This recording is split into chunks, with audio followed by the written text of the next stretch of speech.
everybody, welcome back to the channel. It's your girl Lori, and I want to talk to you a little bit about insomnia today. That's right, because so many of us have issues sometimes with sleep, and I just had an experience last night, and I always like to share it in real time with you guys, just because I know I talk to you a lot about like how I've healed, how I help with my clients, but sometimes it's good to see it in real time, right? So last night, I guess it's still yesterday for me because I haven't had any sleep.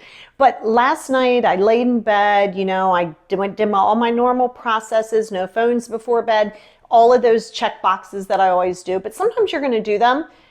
And I've also noticed my cycles, right? So we all have different cycles, which is why that mood journal is so important. I'm going to put a card right here. You can click that and it'll take you out to that specific one. So you can understand it's not just about saying I'm in a good mood or a bad mood.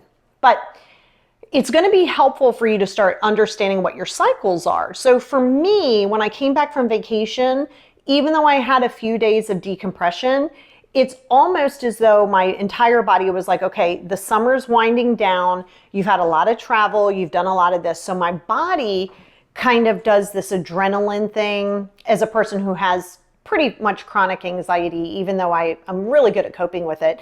It is sometimes like my body is vibrating. Might not make sense to you, but the inside is almost like, it's like vibrating. So I already know what that is. So I wanted to give you 3 do's and don'ts when it comes to having your insomnia or fighting sleep or any kind of sleep disorders.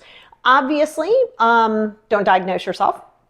Number 2, if it is problematic, talk to your doctor about it. It could be a multitude of things. And sometimes it just happens. Sometimes there's not a deeper rooted issue. Sometimes you're just not going to sleep. Everything isn't something that's catastrophic, right? So let's talk about 1 do and 1 don't, okay? So the first do is when you prepare your evening routine. Do go into it with, okay, I'm going to prep myself for tomorrow. I'm going to lay everything out tomorrow. I'm going to do all of those things, get myself ready for tomorrow morning, right? Even though you may know where your clothes are, you may know where everything is, it may be right in front of you. Put it out. It's one less thing with decision fatigue that you have to deal with. So lay that out. That's a do, right? Okay. I know that doesn't have a lot to do with insomnia, but it kind of does, because if you're not prepared, then it can be a little bit more problematic. You lay there, you go, okay, what am I going to wear tomorrow? Things like that. Don't, however, go to bed and go get ready to go, oh man, I can't sleep. I got the worst sleeping problems. I hate going to bed at night. Okay, so now you've already told yourself sleep sucks. You now have anxiety about not sleeping. Now you're trying too hard to sleep. That's the whole thing. You cannot go to sleep or force yourself to try to go to sleep. That's what you don't do. We don't do that.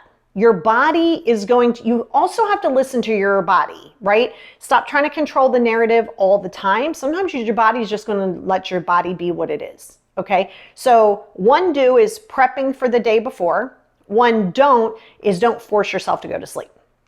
Okay, number 2, you're laying in bed, okay? You've data dump journal, you've checked all the boxes, you've dotted all the I's, crossed all the T's, and you're laying in bed and you're like, okay, my body's vibrating, like I was telling you. It's the best way I know how to explain it. You can feel it inside. So I know that that's my body telling me that my adrenals are running really high. When you're in a high adrenal fatigue, very often your adrenaline, you can feel it coursing through your body, okay, like really in high intensity. So as you're laying there, what you do is allow yourself to feel each feeling, okay? You got to feel it. You got to say, wow, I'm really like, ooh, I'm vibrating. I can feel that. Don't panic. Don't judge it. Don't try to change it. Just accept it for what it is, right? So you can feel it. You can also tense, like your feet, and release. Tense your thighs. Your calves, those too, but not yet. Your calves, tighten them, release them, about 5 seconds. Thighs, same thing. Stomach, same thing. Chest, clenching your cheeks, right? So what that does is just kind of helps you to relax your body, even if you're not sleeping. See, that's the big key. You're trying so hard to sleep that you're sitting in tense, but you don't want to be tense. Just let it be what it is.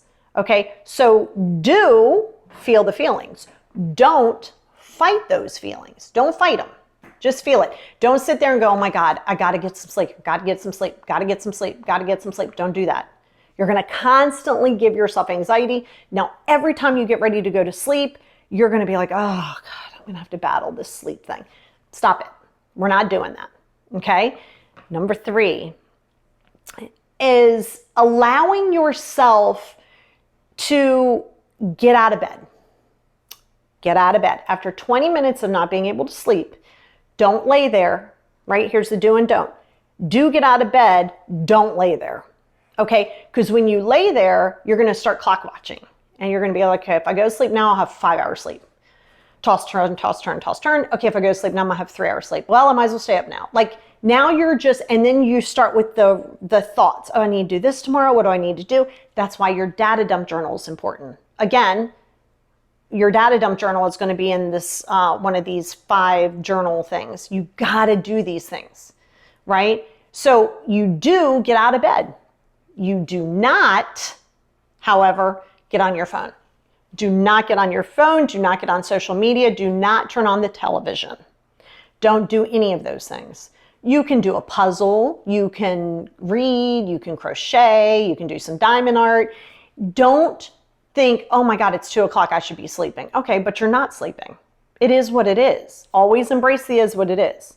You can either keep being miserable and tossing and turning, or you can get up and somewhat be productive. You don't have to force the narrative, right? Exactly what I do. I get up, and sometimes, quite honestly, I have some of my best creativity when I'm in insomnia, right? Now, it's been since yesterday, right? So here's the caveat to that too. Don't go, oh my God, I'm so tired. I'm so tired. This sucks. I'm so tired. We're not going to sit there and be negative about it. You cannot do that. You can't be like, oh my God, I didn't get any sleep last night. Oh my God, I'm so tired. Oh my gosh, this day is going to be so long. Stop with that. That's a mindset shift, right? It's like saying I'm going to have a crappy day. Well, then yeah, you're probably going to have a crappy day. Okay. So you have to understand it's going to be a mindset shift. So don't sit there and complain all day about being tired. Don't complain about not getting sleep. That's not going to serve your best and highest good. And don't think that you're going to come home and go to sleep at 7 o'clock at night. That's kind of an unrealistic expectation, because if you do, good chance you're going to be up at 3 o'clock in the morning, 2 or 3 o'clock in the morning. So what you do, however, is allowing yourself to get out of bed. Don't pressure it. Don't stare at the clock. Do not clock watch. Do not go, I need this amount of sleep and that amount of sleep, and now you're trying to negotiate with yourself. Hard pass, okay? It is what it is. You got to let yourself flow with it. You're just riding the wave, all right? So then what you're going to do is the next day, so like for me, it's going to be today, I have a full roster of clients. I usually do my TikTok live, so I have a pretty good 10 to 12 hour day today. I know what I'm in for. So you get up, you still do your journaling, I flip cards for myself, read what the cards have to say for me, do my meditations. I still do the whole entire process, but you don't want to get in your headspace and start with the chronic negativity. Now, we all know that lack of sleep can increase your anxiety. It can increase your overthinking. It can increase, if you have OCD, sometimes it can increase that. If you have bipolar, it can sometimes throw you into a manic phase. There's a lot of things that lack of sleep can do, right? That's not always great for your body. You know this. Don't sit there and analyze it and be like, oh my God, what's wrong with me? What's wrong with me? Nothing's wrong with you. Nothing is wrong with you. You're overthinking things and you're trying too hard. As with anything in life, and something I'm always going to tell you, stop trying so hard.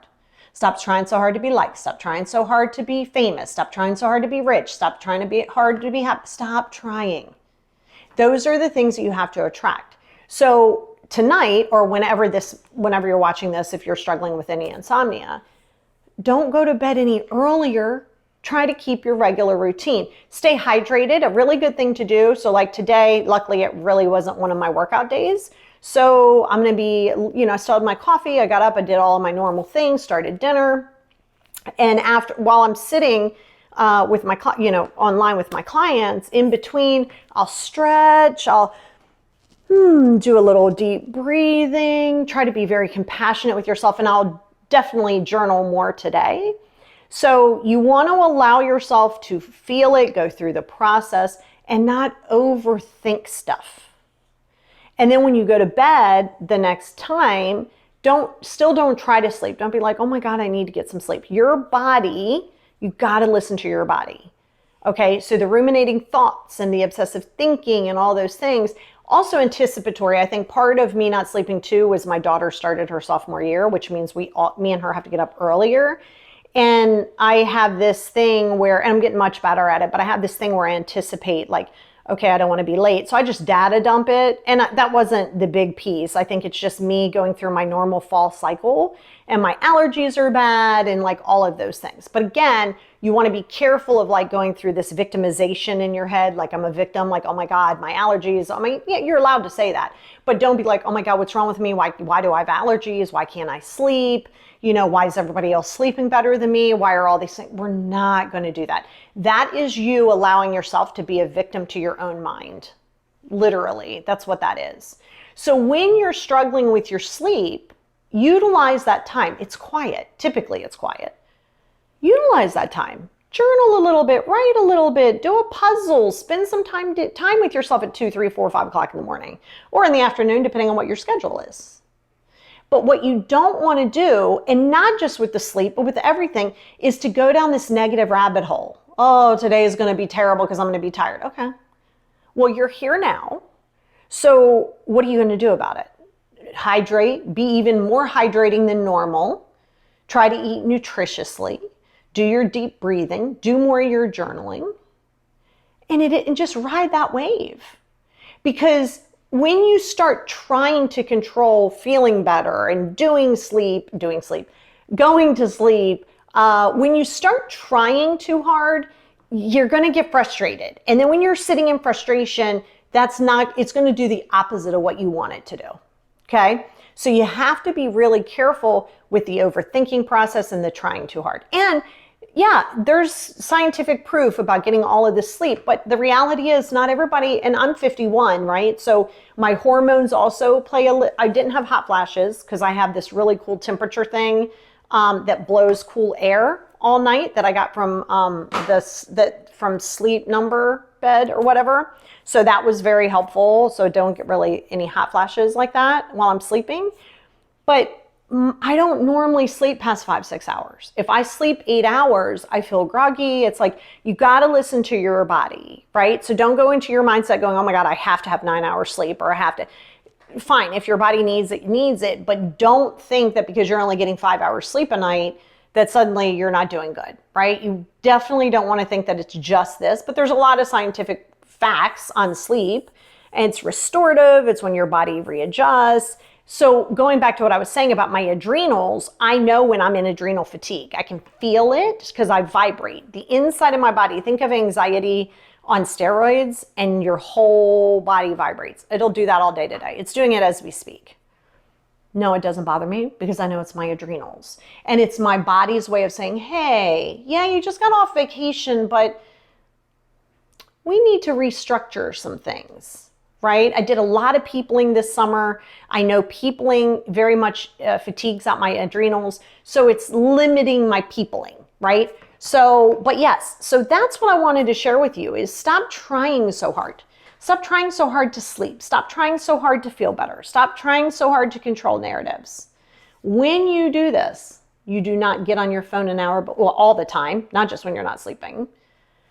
An hour before bed and an hour upon waking, do not touch your phone unless you're turning off an alarm or setting your calm app or whatever it is you're doing.